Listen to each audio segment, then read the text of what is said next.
અમારા વડવાઓ વડીલો આ તે રીતના કોઈ પણ વટે માર્ગો નીકળ્યો જમવાનું ટાણું એટલે જમ્યા વગર જવાનું જ નહીં, જવા જ ન દઈ તમને. એટલા તરીકે અમારા ગામમાં ફેરિયા આવે ને, ફેરિયા અત્યારે આજની તારીખે એ ફેરિયા લોકોને પણ ટાઈમ થાય ને ત્યારે અમારી બેનો કહે કે ભાઈ તું જમી લે, ભલે એ ધંધો કરવા આવ્યો.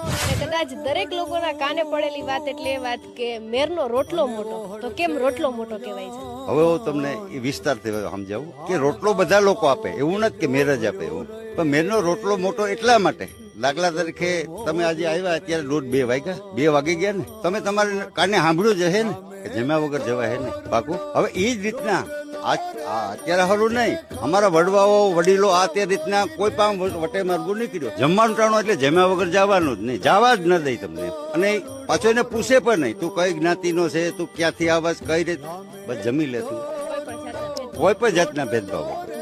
અને બીજા નંબરમાં કે રાતે કોઈ એવો વટે માર્ગો નીકળ્યો એને ખબર પડી જાય કે વટે માર્ગો નીકળે. અમારે તો ઘણો અનુભવ છે ઘેર પ્રત્યક્ષ થયો ને, ઘણા લોકો નીકળતા હોય અમારે અહીંયા સારો પૂરો લેવા આવે, બહાર ના આવે, બધા આવે. પેલો આગ્રહ એ હોય કે ભાઈ ખાધા પછી જવાય છે, ખાધા વગર જવાય છે નહીં.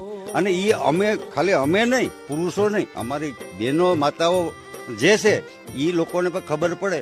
દાખલા તરીકે અમારા ગામમાં ફેરિયા આવે ને, ફેરિયા અત્યારે આજની તારીખે એ ફેરિયા લોકોને પણ ટાઈમ થાય ને ત્યારે અમારી બેનો કહે કે ભાઈ તું જમી લે, ભલે ધંધો કરવા આવ્યો.